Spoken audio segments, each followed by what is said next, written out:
Olá, mozões! Meu nome é Vitória Fiore, mais conhecida na internet como Noda Clichê, e esse é o Clichê Talks. Aqui é um espaço que a gente recebe pessoas que, assim como eu, gostam de sair do óbvio e elas vão contar pra gente como elas chegaram até lá. Eu tô com o Felipe, que ele é diretor de vendas do Belmont, que é um grupo da LVMH, e isso é muito chique. Meu amor, eu tô muito feliz de ter aqui, finalmente deu certo. É um prazer te receber. Imagina, eu que agradeço, é um prazer, uma honra estar aqui. Ai, bebê. Você sabe que eu amo seu trabalho. Eu amo o seu também e eu já quero entrar numa história que eu amo. Eu e o Fê, a gente almoçou no ano passado e ele me contou da história dele, que é uma coisa que eu não imaginava. Então eu queria saber primeiro como que foi o seu processo até chegar na hotelaria, que não é necessariamente uma escolha óbvia, né? Eu acho que algumas das escolhas da vida, e principalmente a minha, elas vêm de lugar quando você não tem escolha. Acho que muita gente que me conhece superficialmente ou que me vê hoje por aí, vê um pouco da minha imagem, da vida que eu levo, elas não têm noção de que eu vim de uma família muito pobre. Nunca passei fome de forma alguma, mas eu vim de uma família da qual a minha realidade era, eu tinha uma peça de roupa para sair, que era dada por um tio no Natal e etc. Então, eu sempre tive muito forte que eu precisava estudar. Isso para mim sempre foi muito claro. Era a única forma de sair um pouco da realidade que eu vim e também de poder proporcionar para minha família uma realidade melhor, né? Você sabe, eu te contei, a minha mãe morreu, eu tinha 5 anos, a minha avó virou a minha mãe materna e ela morreu quando eu tinha 15 anos e a minha tia, que hoje é minha mãe, e ela assumiu esse papel de 2 adolescentes, ela tinha 28 anos, eu fico imaginando mais nova do que eu hoje em dia. De repente, toma, você precisa cuidar de 2 adolescentes, eu tenho uma irmã mais nova. Então, ao mesmo tempo, eu tinha uma sensação muito de gratidão e uma responsabilidade que eu nem deveria ter, que anos depois com terapia você vai trabalhando, de que eu precisava retribuir aquilo e que eu tinha uma irmã para cuidar. Você era o homem da casa, né? Eu era o homem da casa. O nosso pai não foi muito presente. E eu ouvia muito desde criança, você tem que cuidar da sua irmã, você é o homem da casa e etc. Era uma pressão até tóxica que você vai descobrindo isso depois de velho. Então, de algum lugar eu tinha essa consciência de que eu precisava estudar. Tanto que eu sempre estudei muito, eu sempre fui assim, extremamente estudioso. Quando eu tinha ali por volta dos meus... Foi logo que minha avó faleceu, eu tinha uns 15 anos. Eu soube que na época existia uma escola, que eu acho que hoje se chama ETEC, que é uma escola estadual, que tinham cursos técnicos. E aí você prestava um vestibular para poder passar nesse curso técnico. Naquela época eu acreditava que se eu conseguisse fazer um curso técnico, eu ia conseguir um emprego. Porque eu venho do extremo leste de São Paulo, né, e da periferia, e existia uma realidade, uma cultura que vencer na vida era ter um emprego com carteira assinada, assim. Se você tivesse muita sorte, você poderia trabalhar num banco, mas era uma realidade que ninguém tinha. Sim. E a minha família tinha um diferencial, porque a minha tia já trabalhava em banco. Então, mesmo dentro daquela estrutura, a nossa sociedade ela tem tantas camadas que mesmo dentro de uma pobreza já existiam os determinados cases de sucesso. Sim, ainda tem uma hierarquia dentro daquela base. Super. Exatamente. Então, assim, se você tivesse um emprego registrado, você já tinha vencido na vida. Então, eu queria um pouco fugir da realidade que prepararam para mim, da qual era uma realidade completamente cheia de... E que não é ruim, tá? E não é um demérito algum. Sim. Mas são empregos menos remunerados, Sim. né? De domésticas, de pedreiros, garçons, empregos que exigiam menos qualificação. Sim. Até porque a gente está falando de 15 anos atrás, a faculdade não era acessível, né? Era uma realidade muito distante. O Enem, essas coisas, tipo, nem era falado direito, não sei nem se existia. Exatamente. Bom, enfim. E aí eu soube desse vestibulinho que você tinha que prestar. Quando eu entrei na lista, ainda assim eu tinha que achar algum lugar que eu tivesse acesso, né? Sim. O mais próximo. Porque é isso, também não adianta ter uma universidade, aí como é que você chega até lá? Exato. Tem ônibus, tem transporte, tem... Exatamente. Então, assim, dentro da unidade mais próxima de mim, e que ainda assim eram 50 minutos Tá. cada trajeto, Sim. existiam 4 cursos. Um era de mecatrônica, eu acho que isso nem existe mais, que acho que é mecânica com eletrônica. Mas eu lembro que teve um momento que isso era uma coisa de robozinho, saía no Fantástico, enfim, eu lembro. Tinha isso, tinha secretariado, que eu acho que também é algo muito dessa época, e tinha o curso de turismo. Tá. Eu nunca tinha viajado. Mas eu sempre fui muito curioso. Eu acho que parte da minha inteligência sempre veio um lugar de curiosidade. Se hoje você me falar algo que chamou a atenção, eu vou voltar para casa e meus amigos até brincam. Lá vai ele fazer o TCC dele, porque eu chego com tudo. E o turismo, acho que me levava um pouco para esse lugar da curiosidade de poder conhecer coisas novas. Mesmo que eu nunca tivesse tido nenhuma experiência de viajar. Acho que eu nunca tinha saído nem de São Paulo, assim, o máximo talvez o litoral de São Paulo. Falei, acho que é o que mais me atrai. Então, acho que volta naquilo. Eu não tinha muita escolha. Então, quando você tem ali poucas opções, é mais fácil escolher. Total. Eu não tinha opções por questões físicas, de distância, e também dentro daquela realidade. E eu estudei muito. Eu lembro que eu estudei bastante para conseguir passar nesse vestibular, porque era um curso gratuito. Isso foi depois do colégio, só para saber? Era junto. Então, tá. Você poderia fazer esse curso técnico a partir do momento que você estava no segundo ano do ensino médio. Tá, entendi. Então, foi ali o primeiro ano do ensino médio, no segundo semestre que eu soube disso, que eu comecei a estudar e que eu prestei esse vestibular. E aí era um curso gratuito, né? Porque é uma escola estadual, mas é uma escola estadual com vestibular. E aí foi quando eu iniciei a minha carreira... na minha carreira, né? Os meus estudos dentro da área que me levou para a hotelaria. Começou a profissionalizar isso, Exato. E era uma rotina muito cansativa, inclusive, porque eu estudava de manhã no ensino médio, numa escola pública, sempre estudei em escola pública, das 7 ao 12h30. E eu entrava no curso técnico à 1h. E eu demorava no mínimo 50 minutos. Então eu tive que entrar com não um processo legal, mas digo... de liberação nas duas escolas, porque eu meio que administrava. Alguns dias eu tinha que sair mais, eu tinha essa autorização para sair mais cedo de uma, em outros dias entrar mais tarde, porque é isso, tinha uma prova, uma aula mais importante, eu ia manejando dessa forma e tive que manejar também questões de custo, porque eu tinha naquela época até o valor da condução, né, o valor do transporte público não era uma coisa fácil ali para minha família conseguir. E também tinha a questão da alimentação. Porque eu ficava fora de casa das 6h30 da manhã até as 7h30 da noite. Um dia inteiro. Ali. Então você tinha uma logística de marmita, de alimentação, eventualmente de dinheiro para comer fora. Tudo isso naquela... Hoje, às vezes eu fico pensando, né, um pouco do que eu vivo hoje. Eu falo, gente, antes eu não tinha assim, R$5 por dia para comer um lanche na escola. Não tinha. Não é brincadeira. Então... A minha família me ajudou muito, né? Se mobilizaram nesse termo para me ajudar. Sim. Quando eu falo família, tios e etc.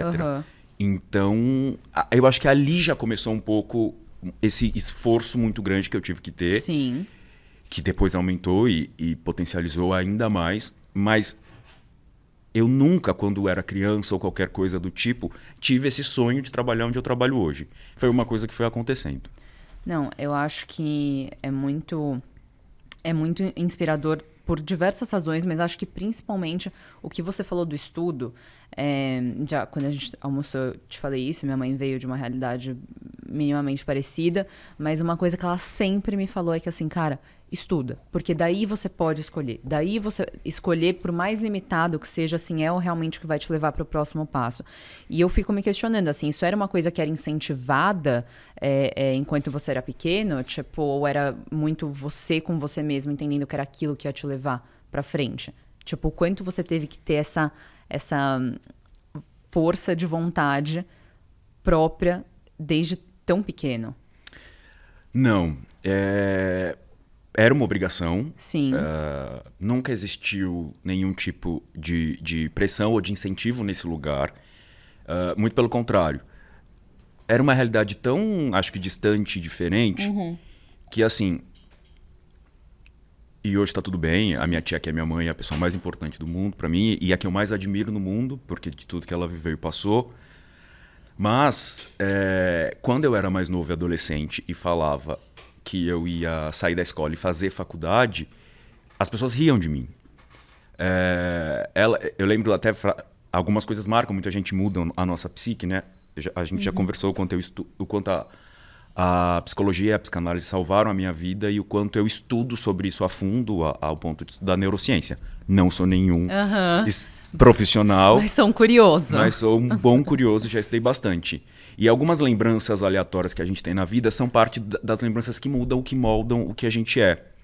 E eu me lembro algum dia que a gente estava conversando e eu disse assim, e alguma coisa de trabalho, você não vai começar a olhar emprego e tal. E eu lembro de falar, calma, eu estou decidindo a faculdade que eu vou fazer. E eu sempre fui um pouco abusado. E eu lembro de uma risada e ela ter dito assim, menino, você que não vai trabalhar não, pra você ver o que vai ser seu futuro.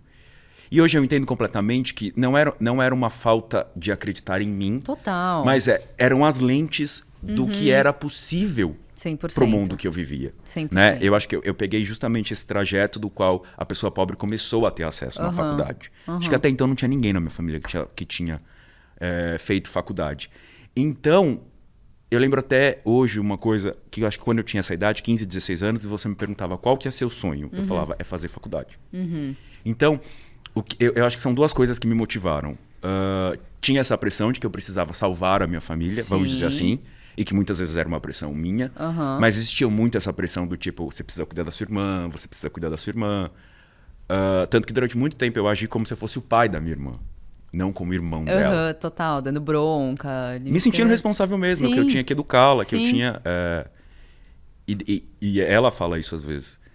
Então, tinha um pouco dessa pressão e teve uma coisa que me incomodou muito a vida inteira, que eu tenho muito claro, que era o olhar de pena e de coitado. Então, eu acho que, mesmo dentro da minha família, que como um todo era simples, eu era um menino que perdeu a mãe com 5 anos e que perdeu a segunda mãe com 15 e que o pai não foi tão presente. Então, assim, o olhar do outro sempre era... Eu fui programado para não dar certo.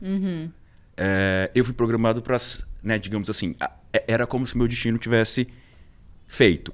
As pessoas sempre tinham dedos, elas sempre estavam querendo ajudar e amparar. Era uma realidade o tempo todo de cuidado e de dó. E isso me incomodava.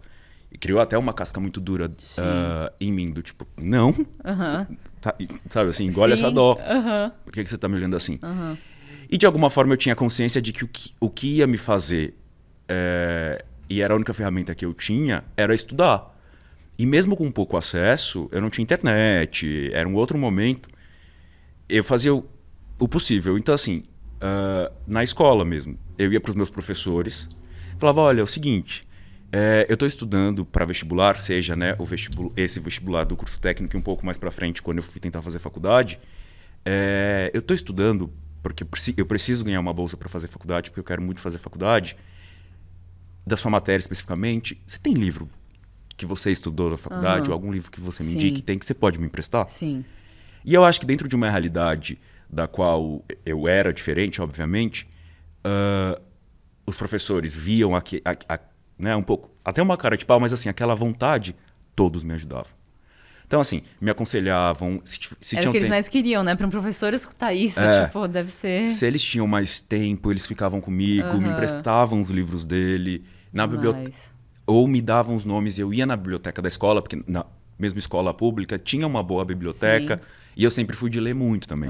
Então, nunca foi um problema. Então, eu estudei ali da forma old school, assim, pegando o livro e fazendo anotação. Que loucura. Então, acho que foram, assim...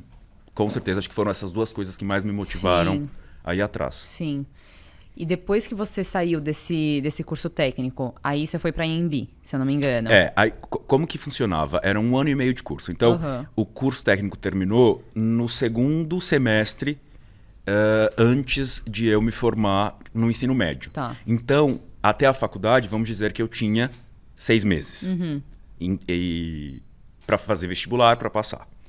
Como eu já vivia uma rotina de muito estudo, porque eu estudava das 7 da manhã às 6 da tarde. Eu já estava com aquilo. E eu tinha que estudar depois, porque tinham provas e etc.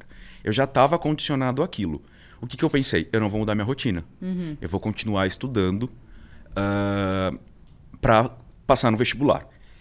E aí, eu tinha... Isso é muito importante. Eu tinha alguns exemplos, eu tinha referências. Dentro do meu curso técnico, que ainda assim era um vestibular, etc., não era, eu ainda estava na periferia fazendo Sim. aquele curso. Obviamente, como a gente falou, na periferia existem hierarquias, Sim. existiam pessoas com outras realidades, com realidades melhores, mas tinham pessoas com realidades parecidas à minha que estavam entrando na faculdade e que também tinham conseguido bolsa de estudo. Isso é muito importante. Isso é muito importante. Muito. E eu acho que durante muito tempo, inclusive hoje, a gente tem um gap aí, um buraco, né, entre quando a gente fala de referências, para a gente se sentir possível de alcançar sonhos. Porque hoje, assim, o que é vendido é o modelo de sucesso do Silvio Santos. Total. Então, assim, é muito distante. Né? Assim, o que é visto muito hoje como modelo de sucesso é o multimilionário que saiu da pobreza. Ou o influenciador que com 16 anos comprou um apartamento. Entendeu? Tipo, é muito... Não tem aquelas referências, às vezes, dos pequenos passos. Exato. Né? Que é muito importante, é verdade. Nunca tinha parado pra pensar nisso. E também tem muito essa referência do muito novo e, de repente, velho, muito bem sucedido. Total. Não tem o processo. Então, mas eu tinha essa referência de que ali algumas pessoas conseguiam fazer faculdade. E o que é muito louco também, que eu não sei te dizer de onde veio, eu sempre tive certeza que eu ia conseguir. Então, dentro desses 6 meses pós a finalização do meu curso técnico, eu comecei a pesquisar quais eram as possibilidades. E eu realmente era muito abusado, porque eu não só queria entrar numa faculdade, como eu queria entrar na melhor faculdade da minha área. Eu tinha isso muito claro. E é uma coisa minha que eu tenho até hoje. Eu quero comprar qualquer coisa, uma caneca. Qual é a melhor marca de caneca? Maravilhoso. E aí, se é acessível, eu vou atrás. Mas é porque eu também tenho uma coisa que eu não quero ter 30 canecas. Total. Então, uma da melhor que tiver e vai durar. E me conta, quando que começou sua jornada no mercado de luxo, de hotelaria? Tá. Então, finalizando. Consegui passar no vestibular, passei em primeiro lugar, consegui a bolsa de estudos. A Embi Morumbi era, na época, a melhor opção, porque tinha, inclusive, dupla titulação, né? A Embi Morumbi, não sei ainda se hoje, mas eram essas universidades que tinham muitas parcerias ao redor do mundo. Tanto que era possível você fazer um ano, um outro semestre fora, e era a mesma grade de conteúdo. E, no meu caso, era com Glion, que é uma das universidades de hotelaria referência. E aí a faculdade não era turismo. Era administração com ênfase em hotelaria. Perfeito. Então, eu consegui a bolsa e tinha essa dupla titulação.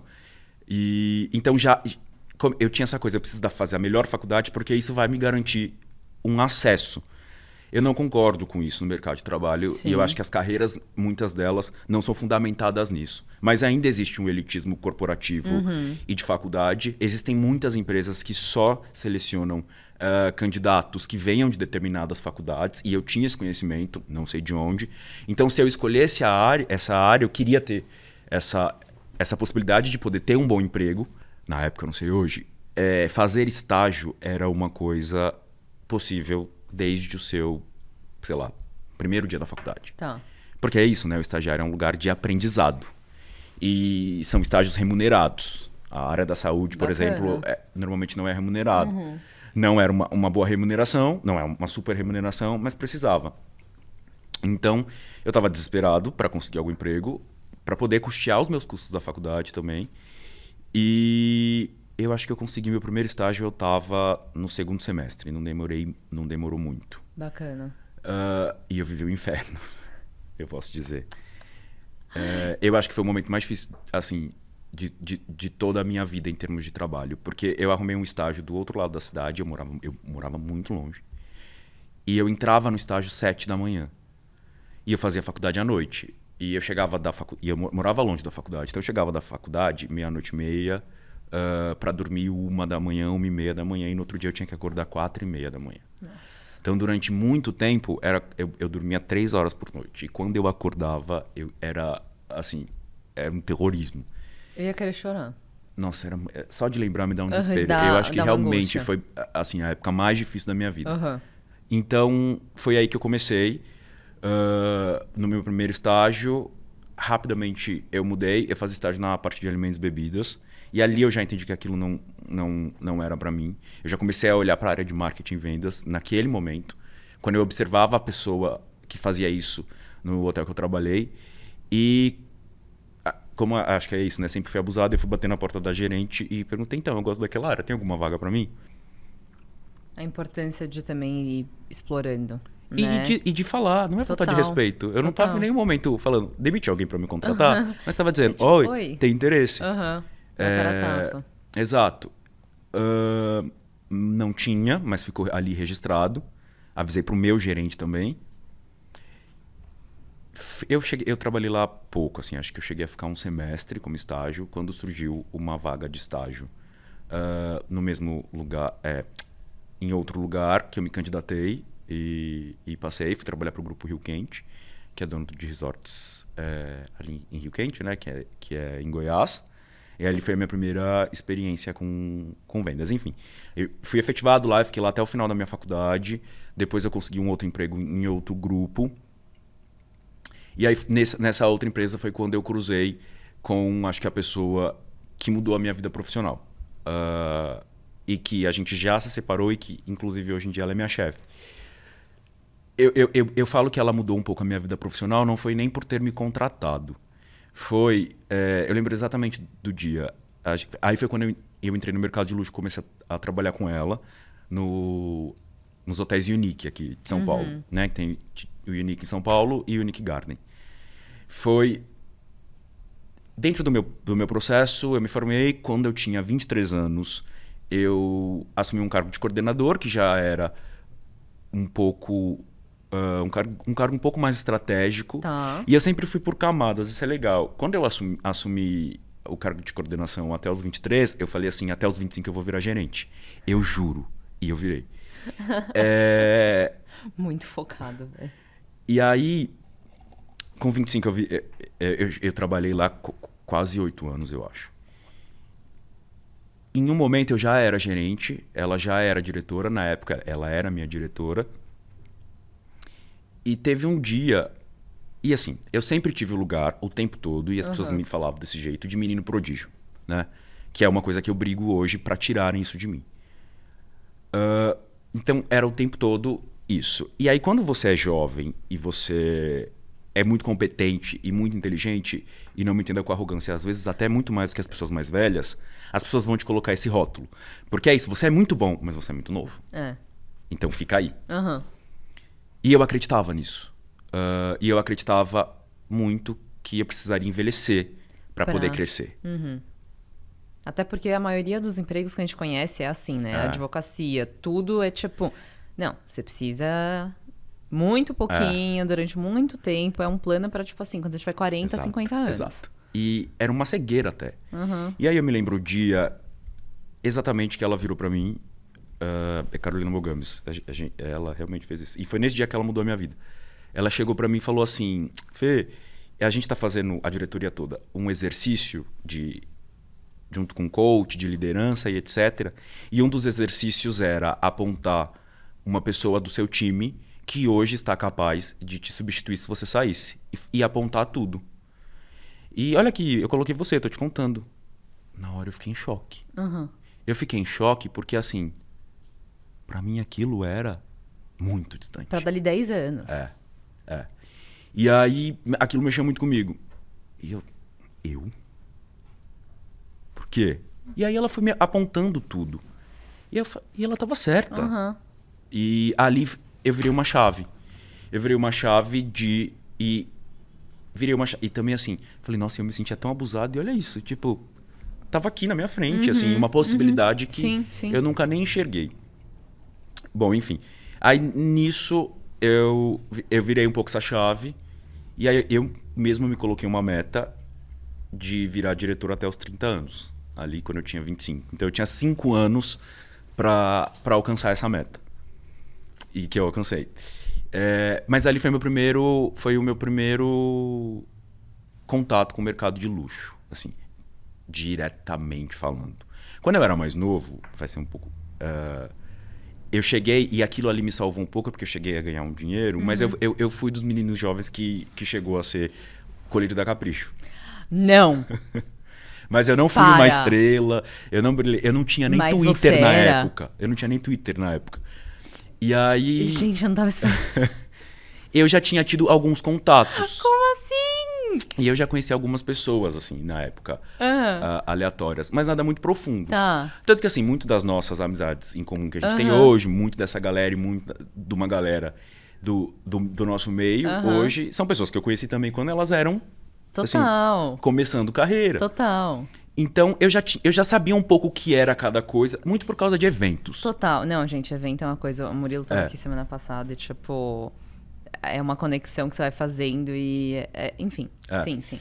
Mas assim, nada de vivenciar. Quando eu entrei no mercado de luxo, óbvio, você começa a ter acesso a coisas que eu nunca imaginei que eu ia ter acesso, tá? Mas regalias ou, tipo, uma visão de mundo, de pessoas, de ambientes? Tudo. De comida, sabe? Sim. De comer coisas. Eu me lembro... Uma outra lembrança, quando eu era ainda menino na escola, e a gente tava com amigos da escola e perguntaram qual que era a minha comida favorita. E a minha comida favorita era estrogonofe. Eu falei isso e tinha gente na turma que é isso? Sabe? E assim, estrogonofe não é uma comida, nada de luxo. Mas assim, ter entrado num restaurante caro eram coisas completamente fora da realidade da minha família como um todo. Então você começa a ter acesso a coisas que você não imagina nem que existe. Então, sei lá, um jogo de cama que custa R$2.000. O que é um lençol de fio egípcio? Você não tem noção que isso existe sequer. Sim. E no começo foi uma adaptação, assim, porque eu lembro que parte do meu processo de início era inclusive me hospedar, conhecer as coisas. Eu abri o cardápio do restaurante, não sabia o que eu estou comendo, o que é isso. Então foi um processo de conhecimento longo. E uma coisa que eu acho que também me diferenciou mesmo nesse início não ganhava muito dinheiro, sempre e até hoje ajudo a minha família financeiramente, mas assim, eu sempre me reservava um pouco de dinheiro para viver coisas que eu sabia que meu trabalho ia ajudar. Então assim, eu estava ali com a diretoria, com qualquer pessoa, e soltavam uma coisa ali, sei lá, o nome de um restaurante, uma coisa legal para fazer, eu sutilmente anotava, ia lá. Estrategicamente, no momento, soltava. Aquele dia você falou tal coisa, eu fui fazer. Eu sempre tive um pouco essa coisa de ir atrás, sabe? Muitas vezes eu exigia que a empresa desse, mas em muitas outras eu ia atrás para mostrar um pouco do tipo, tô aqui, sei o que é. Até porque é isso, você tá coordenando um ambiente de luxo onde, tipo, realmente, assim, você tem que estar a par das experiências. Quem que é aquele hóspede, o que ele faz no tempo livre, que lugares que ele frequenta. Mas, realmente, assim, você ter essa noção e você ter essa sensibilidade de que eram esses pequenos detalhes que iam ajudar realmente um 360, Fê. Poucas pessoas acho que teriam essa sacada. Eu tinha isso, e assim, porque eu não estava pensando, eu nunca pensei ali onde eu estava. Eu sempre pensava aonde eu quero chegar. E isso ia também na forma como eu me apresentava, na forma como eu me vestia. Ninguém me exigia que eu vestisse um terno para trabalhar. Eu tinha que ir de roupa social. Muita gente ia com uma calça social e uma camisa. Eu ia de terno. Então, assim, eu não tinha acesso a comprar as melhores marcas, mas eu já me policiava para tentar estar bem apresentável. Porque eu sabia que... assim, eu sabia que aquilo ia me abrir portas. A partir do momento que eu entendi que era uma arma que eu tinha, a minha aparência, porque durante muito tempo isso me incomodava muito, assim... acho que essa coisa, né? Do Colírio Capricho, novo que começa a trabalhar modelo, você se depara um pouco com assédio, muitas vezes. E alguns comentários que giravam em torno de aparência, não sendo arrogante, não sou o maior modelo do mundo, não sou o cara mais lindo do mundo, mas já tive, eu era um pouco até agressivo demais, porque eu não queria que as pessoas me reconhecessem por aparência ou pela forma que eu estava vestindo, mesmo que eu realmente investisse nisso para estar bem apresentável. Quando eu virei uma chave e eu entendi que isso ia me ajudar, eu fui sem culpa. Porque eu não concordo. Eu acho, triste, perto da palavra, uma merda, que o mercado de luxo ainda leva tão a sério a aparência das pessoas para ocuparem determinadas vagas. Isso ainda existe. É mais silencioso, mas ainda existe. Claro. A gente vem evoluindo muito. Eu vejo muita evolução. Eu vejo valores muito fortes dentro da Belmont que não estão sendo feitos só para mostrar. Mas a gente ainda vive nisso.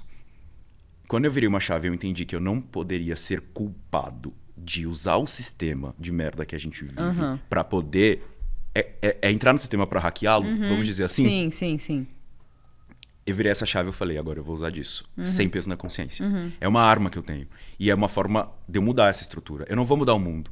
Lógico. Mas eu entrando, eu vou mudando todas essas estruturas. E as coisas, elas são muito sutis e muito inconscientes, sabe? Total. Não é uma coisa. Então eu tinha essa preocupação de estar inside, de me apresentar bem, mesmo que ninguém estivesse me exigindo. O cargo que eu ocupava não me exigia o terno, mas o cargo que eu queria, sim. Então eu vou começar a me comportar agora desde assim.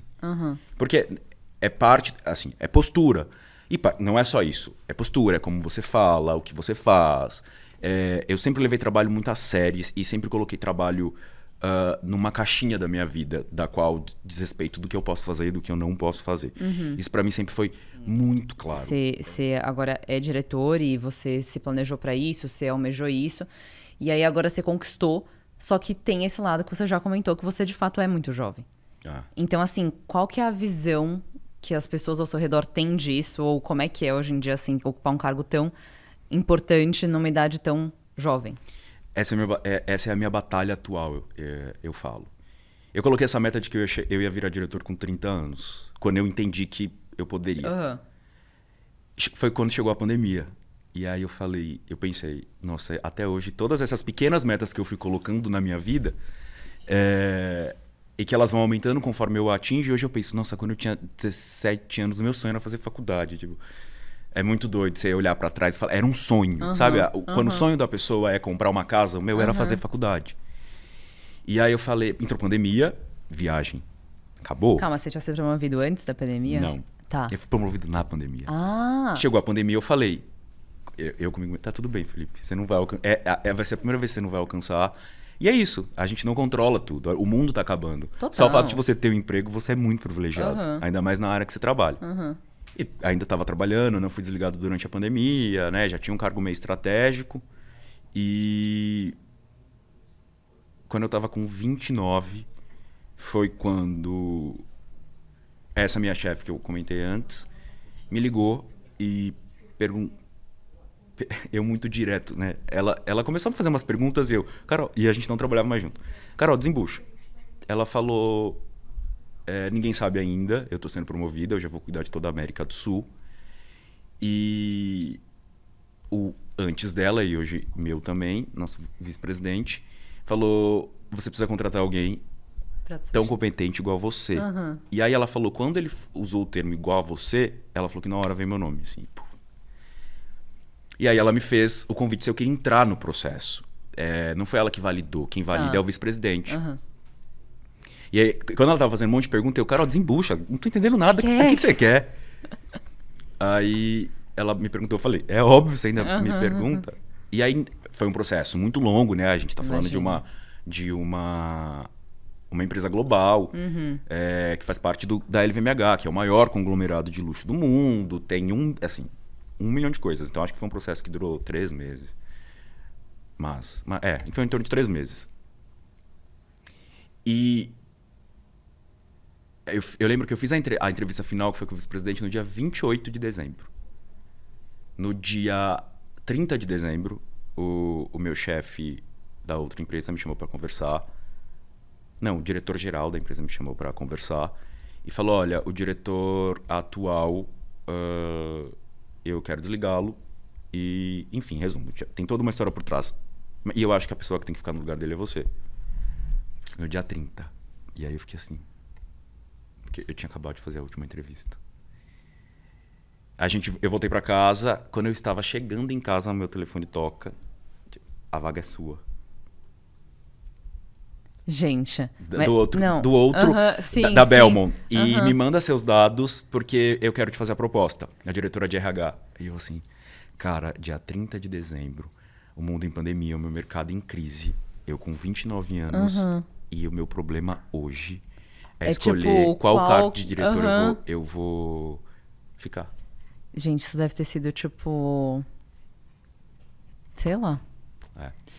E aí, as coisas foram se ajeitando, assim. Esses dias, um meu melhor amigo, né, da vida, a gente é amiga há 17 anos, ele virou pra mim e falou assim, quando você...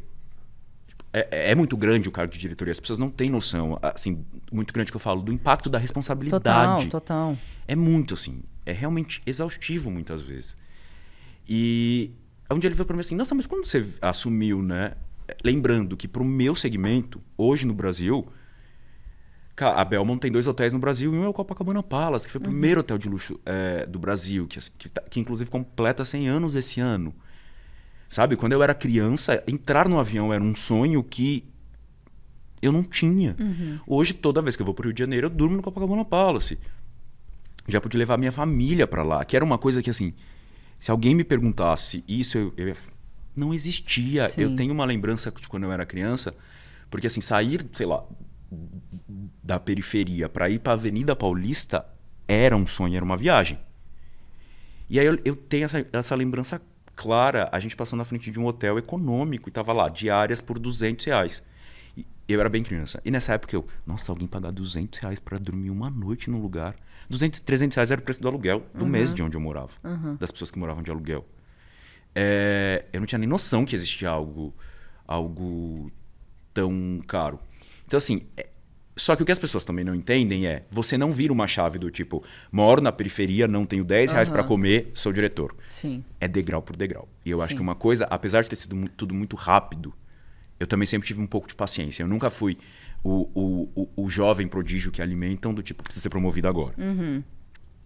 E aí, enfim, deu tudo certo, assumi a diretoria, e aí esse meu amigo me perguntou, quando você mudou, você não foi morrendo de medo? Aí eu juro que foi uma pergunta que mexeu comigo, porque eu não tive nenhum. Eu não tive nenhum medo. Eu acho que ao longo também desse processo, eu acho que antes de tudo isso começar, acho que você já tinha uma autoconfiança, que era o que você falava, tipo, eu sabia que ia dar certo de algum jeito. Só que eu acho que aos poucos, assim, principalmente ir completando esses objetivos, tipo, curso, faculdade, X, Y, Z, eu acho que isso vai também te dando um conforto de, cara, se eu não fosse capaz, eu não estaria aqui. Entendeu? Sim, também. Mas, só que eu acho que eu tenho comigo que tá bom, eu não sei. Se eu tiver que não dormir pra aprender, vou.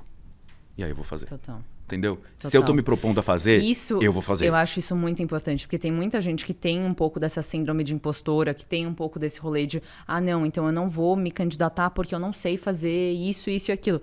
E na realidade é que, assim, gente, você nunca vai entrar num lugar sabendo de tudo, você nunca vai ocupar um cargo, assim, com maestria, porque senão se você faz isso com maestria, você já pode ir pro outro, entendeu? E quanto mais você cresce e você vai tomando responsabilidade sobre outras áreas, menos saber de tudo você sabe. Com certeza. Mas o ponto de ser líder não é saber tudo. É saber colocar a pessoa certa para trabalhar no lugar certo. Total. E eu acho que o ponto de ser um bom líder é falar, fulano, você faz bem isso, faça. É não ter medo de falar que você não é o melhor do time, que você não é o melhor daquilo. É não ter medo de empoderar as pessoas do seu time, de fazer o trabalho delas bem feito e que o trabalho delas não precisa ser entregue do jeito que você acha que é certo. Ou que você acha que é a melhor forma de fazer. Então, tem um pouco disso. Quando eu fui para Belmont e o Copacabana Palace, que tem essa imponência, né? Total. Eu já fui armado, porque eu falei, vou chegar o novo diretor com 29 anos, já vão vir 0. Ninguém diminuía as minhas competências pela minha idade. Tudo bem que eu também era novo lá. Mas eu fui mais armado do que eu precisava pela minha experiência anterior. E me desarmaram. Mas o que tem hoje, Vi, e que é uma briga minha, assim, tá muito no inconsciente das pessoas. Então, é essa fala de menino prodígio. Esses dias eu me posiciono. Um outro executivo que trabalha comigo, mas é que você é um menino prodígio. Eu falei, eu não sou menino não, eu já sou um homem. E muito homem. Eu sustento a minha família desde que eu tenho não sei quantos anos. Eu tenho responsabilidades que talvez você nunca teve na sua vida. E tudo bem ser menino também. Acho que alimentar a criança que existe dentro da gente é muito importante. Mas é que isso vem carregado muito com estereótipo. E ainda mais... E eu, assim... Você sabe, eu tenho um corpo todo cheio de tatuagem. Sempre gostei. Eu não vou me vestir de uma forma que eu não gosto. Só pra agradar. Ou para as pessoas acharem que eu caibo naquela caixinha. Claro, o meu trabalho existe porque eu trabalho de terno, e eu trabalho de terno, mas eu sempre coloco o meu toque ali, que é um toque mais jovem. Então, assim, às vezes você escuta determinados comentários porque tem esse lugar. Ah, ok. Você é um executivo jovem, que legal. O mundo quer isso. E as pessoas querem isso. Às vezes eu entro em reuniões do tipo de marcas ou etc. que falam, a gente precisa rejuvenescer a marca e tal. E eu falo, tá, cadê um jovem nessa mesa? Porque eu escuto algumas decisões a serem tomadas, vamos fazer isso, é moderno, é descolado. Pra quem? É tipo o pai que acha que vai dar um presente muito descolado pro filho na hora que o filho recebe. Sabe? Total. Você quer rejuvenescer a marca, coloca um exíecutivo jovem e deixa ele trabalhar. Sim. Porque é representatividade, de certa forma. Não é, quando as marcas de moda falam de fazer roupa plus size, a plus size não é só a mulher gordinha que tem as curvas perfeitas. A plus size é a mulher gordinha que às vezes tem uma barriga maior que a bunda. Sim. Você precisa colocar uma pessoa para fazer isso. Sim. Então, que legal, não sei o quê. E aí eles esperam que você se comporte igual um velho. Ou seja, se por acaso algum dia você acordou, chegou atrasado, fez qualquer coisa, tava em festa ontem. Não. Sabe assim? Trabalhei até 2 da manhã. Exato. Despertador. Exato. Total. Eu viajo muito, né? Eu falo, a pessoa que nunca viajou, hoje em dia você sabe. Mas muito mesmo. E muito... Não, é bizarro, você não para aqui. E tudo isso é pra continuar administrando ou é pra observar quais são os propósitos, muitas vezes, das viagens? Basicamente, a gente visita muitos clientes que estão fora, participa de muitos eventos e também jornalistas, acontece. Bom, nessas viagens, e eu tenho uma teoria, porque tenho certeza que é certo, tem muito evento, tem muito coquetel, tem muito acesso à bebida, tem muito sim. tudo.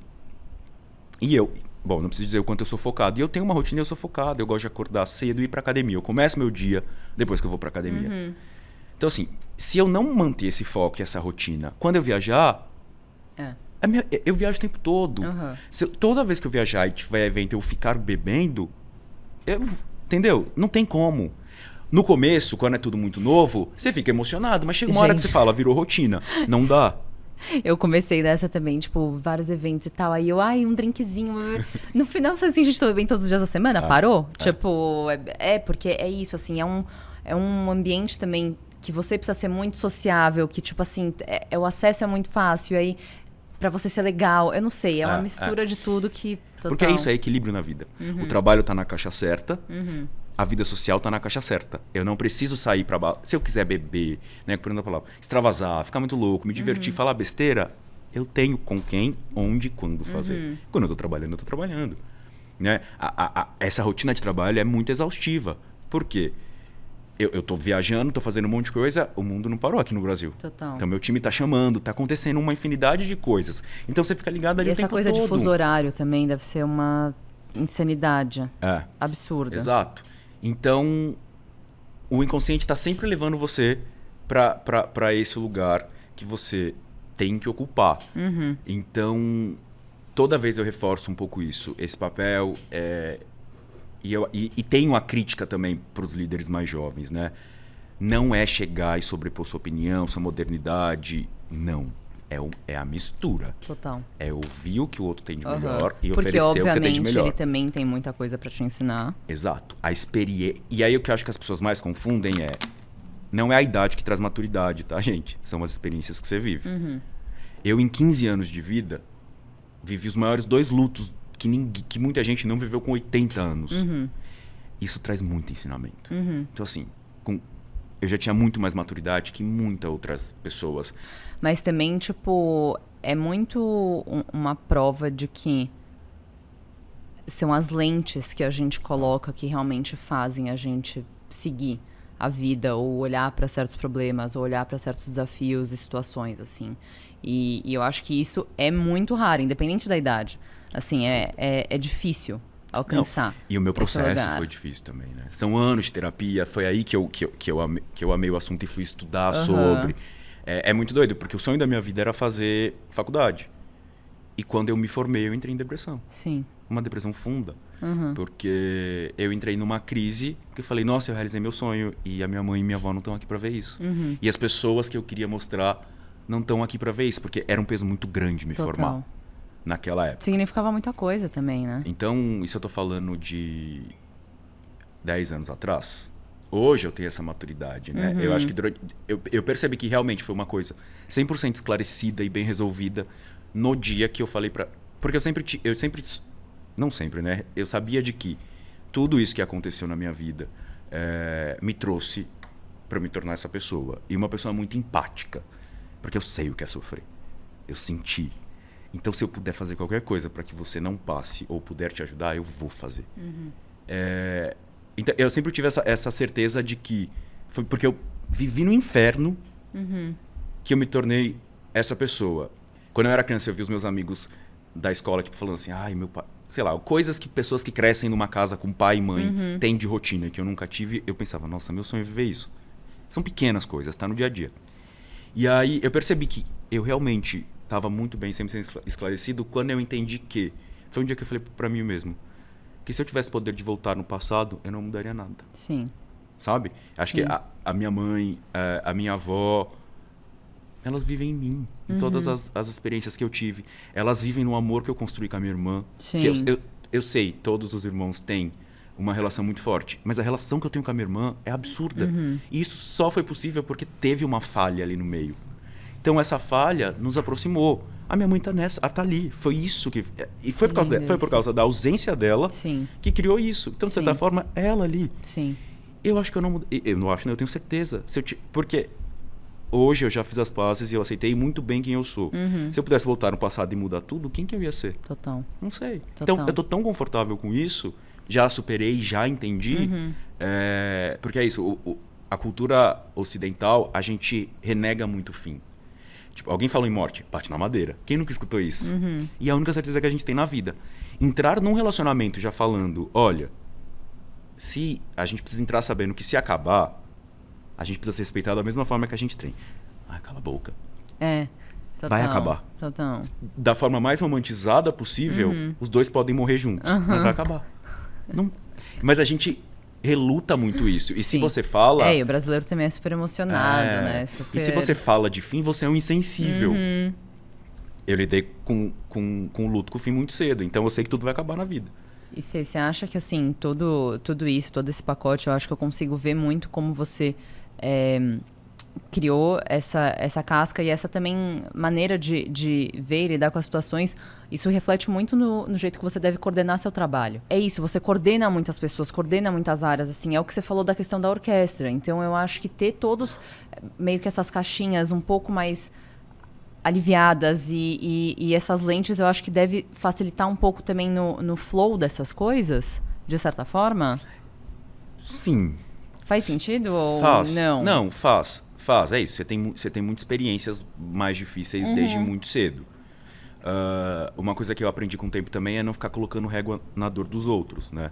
E ter um pouco mais essa sensibilidade, porque... Nos problemas, porque deve aparecer problema o tempo inteiro. Exato. Né? E claro que muitas vezes, e a vida inteira, eu escuto pessoas falando de problemas que eu falo, isso não é nada. Tipo assim, mas isso não é nada pra mim, que já passei por coisas mais graves. A régua de dor dentro do mundo daquela pessoa. A régua de dor é muito isso, do que você vai passando, né? E conforme você vai passando, você vai ficando. Então você tem que ter sensibilidade pra lidar com a dor do outro. E não ser aquela pessoa do, nossa, quebrei uma mão. A pessoa fala, eu já quebrei 2 mãos, as 2 pés 7 vezes. Gente, não seja essa pessoa.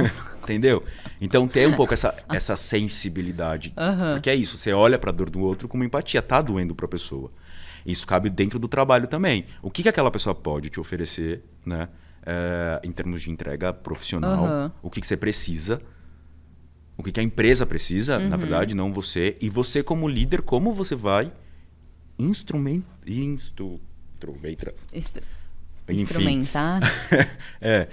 tudo aquilo para dar para aquela pessoa tudo que ela precisa para entregar. E isso é um pouco que líderes mais jovens, eu acho que por causa da nossa geração a gente tem, né? Muitas vezes, e principalmente dentro dessa nossa estrutura do homem 50, 40, machão que foi educado que ele precisa mandar em tudo, a última palavra é a palavra dele, que eu às vezes me deparo. Esses dias, uma pessoa que trabalha comigo falou assim, eu acho que você precisa se posicionar mais. Às vezes eu sinto sua falta. Falei, mas no quê? No e-mail X, no e-mail Y, tem algum tipo de problema, não sei o quê. o fulano, que é alguém do meu time, responde e tal, mas você não responde, você não responde. Eu falei, então, o que você precisa é a resposta da minha área. A resposta da minha área Você tá já tendo. foi feita. Ah, mas não é você... Eu falei, não é, mas é alguém do meu time. Que tá me representando. Que inclusive é o dono daquilo, daquela conta ou Segmento. daquela área ou qualquer coisa. A resposta dele vai ser melhor que a minha. Não ache que por trás eu não tô sabendo ou eu não estou falando com aquela pessoa. Sim. Mas você não precisa do meu aval para endossar o que meu time tá fazendo. Eu acho que ainda tem um pouco dessa cultura, Eu deixo né? meu time brilhar. Sim. É eles que brilham. Sim. Porque se meu time tá brilhando, quer dizer que eu tô fazendo um bom trabalho. Seja porque eu contratei certo, seja porque eu tô treinando certo, seja porque eu tô dando autonomia e liberdade. Eu não preciso aparecer. O meu time aparece, é intrínseco, eu tô por trás. Então, muito sentido. ainda tem um pouco, às vezes, esse tipo de questionamento. E de também costume, né? De precisar que às vezes a pessoa que tá em tal cargo avalie, dê o ok, essa palavra às vezes de peso, mas a realidade é que assim, se tá em sincronia, é isso. É isso, exato. Eu tenho muito bem amarrado com o meu time. As coisas, eles me procuram muito. Então, assim, pra que eu vou mandar mais um e-mail só pra falar assim? Oi, gente, é isso daí mesmo. O que o fulano falou tá certo. Exato. É um pouco dessa... Da mãe pra atravessar a rua. Não, e dessa também, mas na outra ótica o mandão precisa falar, porque é a única forma... É a última palavra, tem que ser dele. Tem coisas que precisa de autorização formal, tá tudo bem, mas nesse tipo de coisa... Faz muito sentido. A pessoa não tá sentindo minha falta. Aliás, a pessoa não está sentindo a falta da resolução do problema. Ela está sentindo falta de um cargo maior, uma carteirada. Total. Que ela acredita que é isso que vai resolver. Mas não é isso que vai resolver. Total. Tem coisas que... tem muita coisa que dentro do meu time não sou eu que sou o melhor. Sim. Gente, mas é muito importante você falar isso. Eu acho que a gente tocou em vários assuntos aqui, tanto de, enfim, história, perseverança, mas também de liderança, que é uma coisa que hoje em dia eu acho que conforme as pessoas mais jovens estão conseguindo ocupar cargos mais importantes, eu acho que também tem uma dificuldade, às vezes, de tipo, como liderar, de como conduzir um time, de como... Tem tantos, sei lá, escritórios que fazem essa pegada mais jovem, de tem uma cerveja, tem um pebolim, tem sei lá o quê, e que às vezes nem faz muito sentido, porque só tá mantendo a pessoa lá por mais tempo, mas a galera acha que é cool. Então tem muitas formas diferentes hoje em dia de você coordenar, e eu achei essa sua muito, muito importante, porque você não fica micromanaging a pessoa que você tá em cima, justamente porque você sabe que você não funciona dessa forma. E essa questão da autonomia também. De dar autonomia porque eu quero pessoas. viver, né? Exato. Quanto mais centralizador você verdade. for, você vai trabalhar 30 horas por dia, e detalhe, você nunca vai desenvolver as pessoas. É verdade. Eu falo, e assim, você quer evoluir, você quer dessa autonomia, eles vão errar. Tá? E quando eles errarem, você vai ter que ensinar. Mas, exato. Claro que tem determinados limites, tem determinadas coisas e etc. Eu tenho um time grande, uma estrutura grande que responde para mim, diretamente menos, porque eu tenho gerentes abaixo de mim que têm as equipes deles, mas com os que respondem direto para mim, eu tenho reunião com eles uma vez por semana. Tá. Rápida, porque eu também não tenho muito tempo. E, assim, obviamente, eu já cancelei em alguns momentos, mas eu faço o máximo para cancelar. Esses dias apareceu alguma coisa que queriam fazer no horário da minha reunião com o meu time. Não, Fê, cancela com o seu time, isso aqui é mais importante. Tal, isso aqui. Não. Sim. É mais importante para quem? Para mim. É mais importante fazer reunião com o meu time. Sim. Então eu vou fazer reunião com eles. Sim. A sua demanda vai ter que esperar. Saber impor limite também, né? Difícil. Muito. Eu tenho muita briga. Assim, não briga, mas... bate-cabeça, assim. Não, desafios mesmo. Assim, você quer ver uma pessoa surtada o melhor dela? Não é brigar com ela, mas experimenta dar insignificância pra alguém. Ah, não, gente, aí é o que mais me fica. Entendeu? Que é isso, às vezes é impor limites. Total. Entendeu? E, gente, é tão bom ser insignificante. Às vezes só quer paz. Não, isso é verdade. Tipo, nossa, a gente adoraria, tipo, não existir hoje, assim. Só ficar aqui, tipo, como se o mundo... Mas às vezes é isso, porque tem muita gente que quer entrar no meu espaço. E uma frase que mais me irrita é... Não, porque um dia, quando você envelhecer, você vai entender. Tá bom, então. Tá bom. Aqui é a minha área. Você quer dar sugestão? Você quer dar um palpite com respeito? E vai ser muito bem-vindo, até porque é isso. Cabeças diferentes vão pensar diferentes. Total. Mas não venha cruzar uma linha que não é sua, Sim. que não te diz respeito, Total. já com uma certeza absoluta, sem sequer perguntar. Então, eu estou tendo um problema desse com uma pessoa que trabalha, porque um dia ela cruzou de um jeito, questionou a minha liderança, e eu só respondi: fulano, a minha liderança não cabe a você, eu não vou nem sequer discutir isto com você. Você tem mais alguma coisa para falar? Não. Então tá bom, obrigado. Mas é isso, as pessoas não lidam bem. Total. Vira uma chave. Total. Mas assim, eu não posso chegar pra você e falar: Vi, eu acho que seu podcast não tá legal. Faz tá sendo assim. mal conduzido. Como que eu vou fazer isso? Se eu não tenho nem essa experiência, uma coisa é falar: Vi, isso funciona. Que às vezes é isso. Eu nunca observei, mas funciona. Você fala: nossa, Fê, tá super funcionando. Verdade. Me explica. Eu vou ter conhecimento. E se eu tiver alguma outra ideia, sutilmente eu falo: e assim, você já pensou em fazer? Não, que minhas amigas fazem o tempo inteiro, que pra mim é maravilhoso, porque só ajuda a crescer, mas Exato. Obviamente são maneiras e maneiras de falar. Fê, uma coisa que eu tenho reparado agora, só pra gente finalizar, é que o Copa, que é o que eu mais acompanho, que eu vejo que tem influenciadoras que eu sigo, que frequentam, o jeito que a comunicação, aquele presente lindo que vocês mandaram de 100 anos, eu acho que o branding por si só tá muito mais fresh, tá muito mais cool, mas continua com esse lado mais clássico e chique que sempre teve.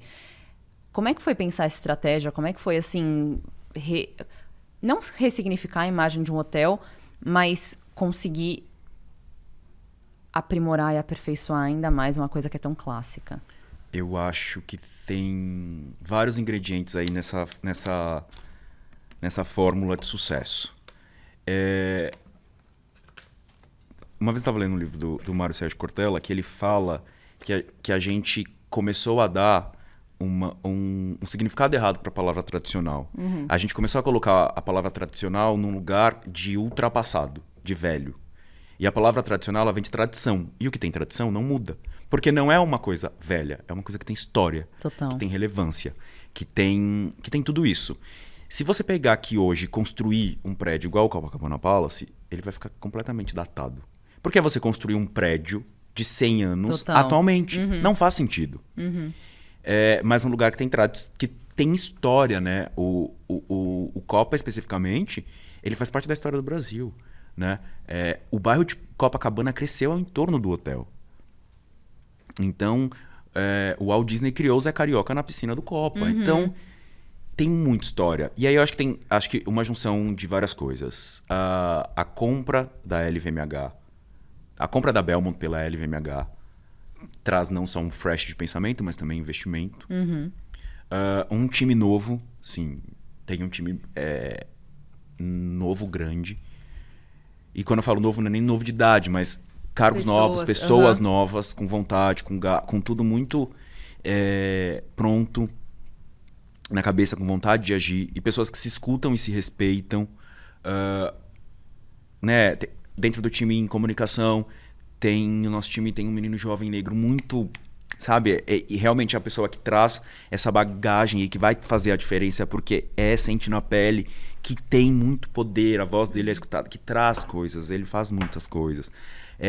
A diretoria de marketing, que é a minha par nova, que também me escuta em assuntos, porque sabe que eu entendo de muita coisa, que troca, mas que também vai atrás. Então, assim, é o tempo todo pensando em novas coisas. E também a gente vive um momento, como tendência, do clássico em alta. E a mistura do clássico com o moderno é o que eu acho que mais cool existe. Se você pegar hoje, em muitos lugares, os bares ou lugares onde acontecem, né, vamos dizer, os hidden parties, que é super tendência em Londres, em Nova York, etc., não é mais aquele lugar todo high-tech, cheio de luzes. Total. Ou é uma casa muito europeia, clássica, de Londres, com um monte de gente legal, moderna, se divertindo. Ou são casarões mesmo, abandonados, com aquela cara meio trash, assim, e que quando você entra, é assim, as top models... Glamour, absurdo. É muito equilíbrio, né? Então, um pouco dessa... A gente tá vivendo um pouco dessa mistura. Mas quando você tem um lugar que tem tradição, não importa qual seja o momento da tendência. Ele vai se manter, né? São 100 anos. A gente tem muito esse cuidado do tipo, não é um lugar moderno, não vai ser um lugar moderno. Mas algumas coisas a gente pode fazer. O não óbvio também. Então, igual você fala de influenciador. Tem muita gente que influencia por conteúdo mesmo. E tem muita gente que hoje que é gigante, que influencia porque surgiu num momento de que basicamente o conteúdo era ser bonita, rica e usar roupa de grife. Né? E aí... Porque quando as pessoas não tinham acesso a isso, era uma realidade muito diferente. Então elas buscavam isso porque era uma forma de viver aquilo que elas não tinham sequer acesso. Que foi muito quando surgiu a internet, surgiu esses nomes. Acho que não é nenhum desrespeito a esses nomes, muito pelo contrário. Mas aí quando todo mundo passa a ter mais acesso, isso já fica um pouco cansativo. Total. Então,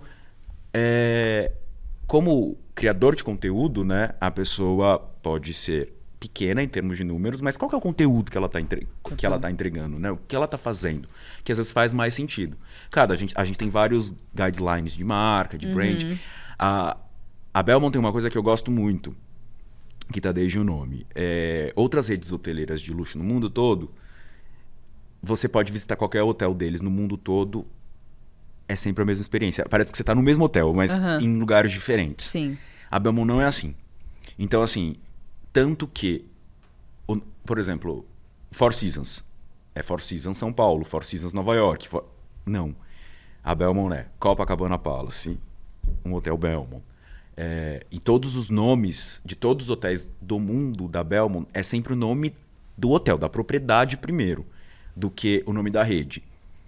E é isso, cada hotel tem a sua personalidade. Então, eles respeitam muito aquela tradição daquele local, dentro de, obviamente, um padrão de qualidade, Total. mas eles deixam que cada hotel tenha a sua personalidade. Isso é muito importante. Então, por exemplo, normalmente as redes elas utilizam amenities, né? Amenities é shampoo, condicionador, aquilo que fica nos quartos. Tem um padrão. Olha, nossa marca usa, ainda mais de luxo, nossa marca usa Bulgari, etc. A Belmont não. Todo hotel que você for da Belmont vai ter uma marca daquele lugar. Que legal. Então, assim, no Brasil é uma marca brasileira, no Peru é uma marca peruana. Ai, que tudo. Então, é a Granado. É a Granado. Exato. Verdade. Então a gente tem muito isso de trazer a tradição e os costumes daquele lugar, porque a gente não pode esquecer que é isso que as pessoas procuram quando elas detalhes, e né, são isso que elas cara? procuram quando elas viajam. Total. Você Tá na cultura. Exato. A gente chama de sense of place, né? Assim, no Rio, muito, uma das amenidades que a gente fala, né, que são assim, os mimos que a gente deixa no quarto, é biscoito Globo e chamate, que é um clássico que se vende na praia. Total. Que um ambulante vende na praia. Que, assim, da pessoa mais pobre ou a mais rica, vai consumir. Não tem muito essa diferenciação. É um costume Do Rio de Janeiro. do Rio de Janeiro. Total. Entendeu? Então, isso tem em todas as propriedades. Tem algumas propriedades que têm mais similaridades. Então, muitas vezes, por exemplo, recentemente a gente teve um photoshooting aqui no Brasil, que a gente teve que pagar caríssimo, porque veio uma equipe de fora, e a gente mesmo questionou. Cara, por que a gente não pega... Além de gastar menos, Total. são pessoas mais respeitadas. O mercado também gosta disso, de saber que uma marca está escolhendo pessoas da localização. Mas a resposta que a gente teve foi... são propriedades a X, Y, Z e D que são muito similares entre si. Então, para ficar na mesma linha editorial, tem que ser a mesma equipe. A mesma equipe era o mesmo modelo, o mesmo fotógrafo, o mesmo assistente. Porque era o mesmo olhar. E aí faz sentido, porque a gente não pode esquecer que está dentro de uma rede que precisa se vender todos os hotéis, De forma comunicar coesa, total. todos os hotéis e precisa ser coerente. Isso Total. me deu um estalo muito grande, porque hoje em dia eu vejo muitas marcas que, cara, você olha os influenciadores que trabalham lá fora, a linha de comunicação lá fora, e olha o que faz aqui no Brasil, você fala... Bizarro. É outra coisa. É outra coisa. Então fez muito sentido, entendeu? Então a gente tem muito direcionamento e regras, mas tem muito respeitar a personalidade E não só de cada localização, mas acho que de cada produto. Amei. Então acho que Tô é um pouco fascinada. isso.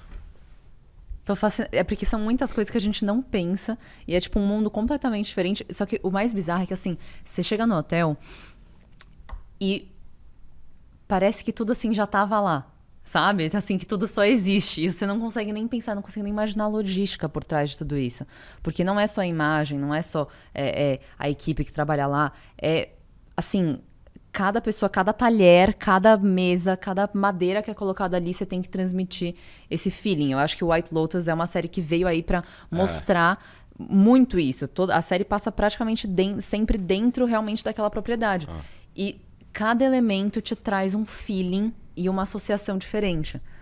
Então, É um pouco essa ideia. fascinante. É um pouco essa ideia que a área, que o segmento de serviço tem que trazer, Total. né? Porque é muito um luxo do sentir. Exato. Não é o luxo do produto, especificamente. aham. Né? As pessoas, muitas vezes, que não entendem, e eu era uma pessoa que não entendia, Sim. porque não tinha acesso a nada disso, você até desrespeita um pouco. Eu já tive uma discussão saudável, mas com um amigo meu, do tipo, nossa, que idiotice, você pode, o que faz você pagar R$300 num prato de comida e sendo que você pode comer em casa fazendo não sei o quê, não. Falei, um chefe de cozinha de alta gastronomia que cria um prato é um artista. Ele viajou, ele pegou referência, ele testou 1 milhão de ingredientes, é um processo de criação para chegar naquilo. E aí você chega e trata isso com desrespeito ao trabalho do próximo.